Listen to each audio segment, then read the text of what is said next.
ba yung lalaking may masamang balak sa kanya? Kayo nang bahala kay Dr. Song.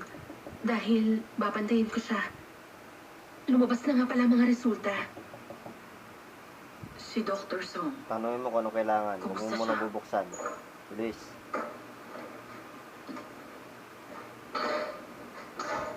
Tanungin mo kung ano kailangan. Dumating na yung results. Talaga? Kung ganun, laya na ako. Tayo na. Diyan ka lang. Wala pa akong sinasabi. Mataas na lagnat, ubo at mga chest pain. Aminado akong katulad ng M3 virus sa mga symptoms ko. Pero maganda pa rin ang balat ko. Malinaw ko nakikita, maganda mong mukha. Kaya maayos pa rin ang mata ko. Common flu lang yung nakuha ko at hindi M3 virus. Tama ba ako? Oo nga, tama ka. Sipon lang yun. Pinag-alala mo ako.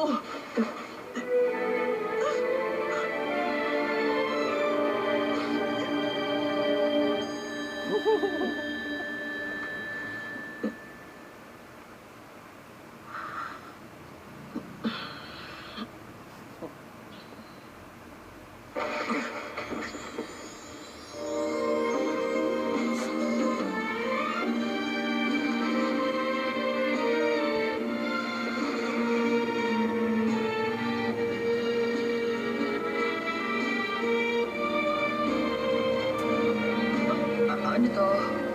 Bumitaw ka na? Ikaw dyan ang unang yumakap eh. Kaya nga lumayo ako eh. Tama na. Mahawa ka Ayan. sana, mahawa ka sana, mahawa ka sana, mahawa ka sana. Bata.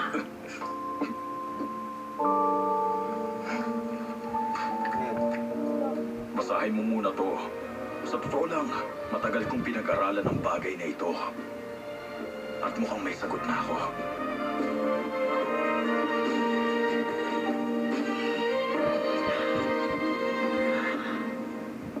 Ano ba to?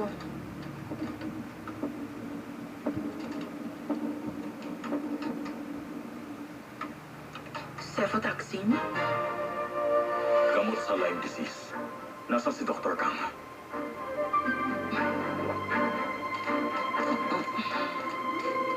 Base dun sa mga report, nung mga Medipis doctors na nagpunta sa Western Africa, gumana sa 85% ng mga pasyente ang gamot na yan. 53 out of 63 at 73 out of 85. Teka, paano mo naman nalaman yun?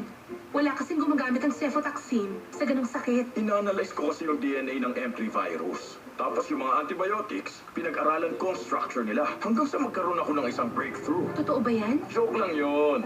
Tinignan ko lang ang mga report tungkol sa virus at inisa-isa ko ang lahat ng yun. Salamat sa ginawa mo. Susubukan namin yan. Kaya lang, hindi yun kasama sa listahan natin. Wala yun sa list. Sabihin niyo na agad kay Daniel Tapos yan. na. Talaga? Sasabay niya raw yun sa delivery niya. Mauna na ako.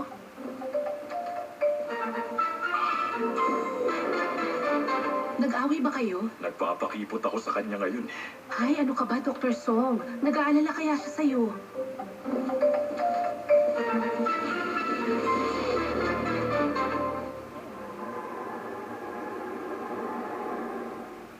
Bring back the medicine now. I'm a businessman, not a soldier. Instead of making orders, let's make a deal.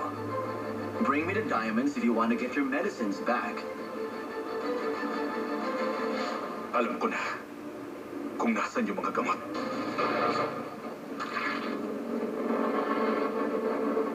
The only person these guys won't kill is me.